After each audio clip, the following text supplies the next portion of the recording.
You ever wish that you could just rewind time and do certain things all over again differently using the knowledge that you have right now? Well, one thing's for sure, I definitely would not be lifting the same way that I used to lift. Unfortunately, I can't rewind time, but I can teach you all the things I wish I knew when I started lifting. This way, you can ensure that you won't make the same mistakes that I did, because those mistakes literally slowed down my transformation by not weeks or months, but by years, guys. So let's start with mistake number 1, not taking steroids. I'm just messing with you guys. The biggest mistake that I made was focusing too much on exercise and not enough on diet. I didn't start focusing on my diet until my 4th or 5th year of training. And then I didn't get really serious about my diet until like my 6th year of training. So it should come as no surprise to you that my 6th year was when I got the most results. Probably almost as much as I got in all the other years combined. Whether you're trying to bulk, cut, or maintain, it all starts with your diet. I used to think that if I exercised more often and I worked harder, I would build the body that I wanted. I would try upping my weight as often as I could, and I would always be trying new ways to overload my muscles, but never really took the time to learn about nutrition. This led me to burning some fat, but I still looked like that typical lanky guy that could lift heavy weights but just didn't look the part. It wasn't until I started really focusing on my diet to the point where a lot of friends and family thought that it was an obsession that I started getting really good results, at least aesthetically speaking. When I started tracking my macros and my calories, that's when I started to actually get good results. That was when I started to build a whole bunch of muscle. That's when I got shredded. If you ever heard that you can't outrun a bad diet, well, that's true. The next thing that I would definitely do differently would be incorporate more leg days. I worked my upper body for 2 or 3 years before I ever even seriously started working on my lower body. Sure, I did some squats on the Smith machine and some leg presses here and there, but most of my workouts were totally upper body. When I finally started doing barbell squats, I was squatting 95 pounds when I could already bench 225 pounds on the bench press. And ever since then, it's been a long game of catching up. Most guys starting out think that the most important muscle groups are biceps and abs. If you have an arm specific day and you don't have a leg specific day, then I'm telling you right now, you're crazy. When you work your legs, you have the biggest testosterone and growth hormone release when compared with any other body part. This is going to help you not only build your leg muscles, but also all the other muscles in your body.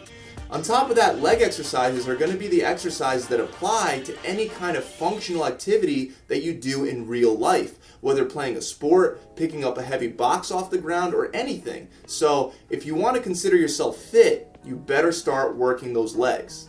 Another mistake that I made was taking pre-workouts to pump me up. The mistake I made with that was taking it daily. Since I worked out almost every day and I was looking to have the best possible workout every single time, it was a good idea to take a pre-workout before every one of my workouts, right? No, wrong. What happened was that the pre-workout completely lost its effectiveness because my body developed a tolerance to it. So I started trying different pre-workouts, and each of them lost their effectiveness faster than the last. The biggest problem was that now, on the rare occasion that I didn't take a pre-workout, I felt like garbage at the gym. Like, I had no energy at all because my body was so accustomed to the pre-workout. Now I know that the best way to use a pre-workout is maybe once or twice a week. This way it doesn't lose its effectiveness, and you can make sure that you only use it on the days that you're going to really try to push yourself and lift really heavy. Speaking of lifting heavy, that's one thing that I would definitely not change. I highly recommend that you push yourself with the weight load that you choose and always up your weight after you're able to do an exercise for 8 or more reps. The one thing that I do wish I did differently regarding this topic is I wish I had better form when trying to target certain muscle groups for growth. So if I was trying to work specifically my chest, I would still get caught up in lifting the heaviest weight that I possibly could, and then I would wind up incorporating a lot more shoulders and triceps into the movement. So when you really want to isolate, concentrate more on form than on weight load. Even though, again, you should have at least a couple heavy lifting days a week, because as a natural lifter, this is one of the best ways to build muscle. Another mistake I made when I first started out was spending tons and tons of money on supplements. I literally had a table with every vitamin, mineral, joint supplement, fish oil, herb, and everything else that you could possibly imagine. Why in the world was I taking a vitamin for a prostate support at 20 years old when I had no prostate problems? You don't need supplementation at all to make a dramatic transformation. Everything you get from the supplement industry, you can get that from real food. Instead of researching and reading about the supplements that can help you build more muscle, you should learn about the food that can help you build that muscle. Because that was another huge mistake that I made. Until like my 5th year of working out, I never really realized how valuable carbs are for building muscle. A huge portion of your muscle is glycogen and water. Carbs are called carbohydrates for a reason. In order to pump and stretch the muscles, carbs help the most. That's why bodybuilders will carb up right before they get on stage. Also, carbs spare your muscles from being broken down and keep you in an anabolic mode. They also help you lift more weight, which in turn will help you build more muscle. The bottom line is this: the results I got in relation to building muscle from increasing my protein intake paled in comparison to the results I got from upping my carb intake. Think about that. When trying to build muscle, don't be afraid of carbs.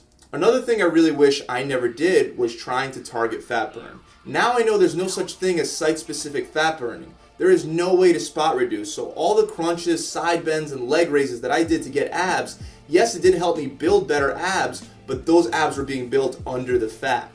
My abs looked the best after I finally did a cutting phase in which I followed a solid diet plan for 6 weeks with no cheating.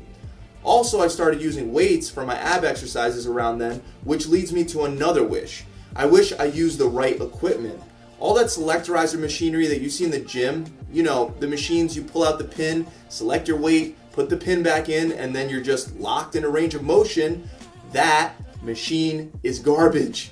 All those machines are a complete waste of time. Repeat after me: barbells, dumbbells, kettlebells, and cable cross machines. That is all you need. Seriously, the old school ways in which you have a free range of motion are the most effective. End of story. What else? I wish I did more compound exercises like squats, deadlifts, bench press, and rows instead of isolating with exercises like bicep curls and tricep extensions, because at this stage I realized that those exercises are not very functional or applicable to real life. I would still do those exercises if I were able to do it all over again, but my main focus would be on compound exercises. Honestly, a simple way that could save a lot of these problems from ever even happening would be by working with someone that already knew what they were doing. Now, even though I did make a lot of these mistakes, there were 2 things that I did very, very well that made up for these mistakes. Number 1, and the most important, was my consistency. I've been working out for close to 14 years now, and I've never in that time missed a week. When you're consistent for 14 years, you can make a lot of mistakes and still end up very successful. And the second extremely important thing that I did was I always had my workout partner. We helped motivate and push each other, and without that, I'm not sure if I'd be able to do the number 1 thing that makes you successful, and that's consistency.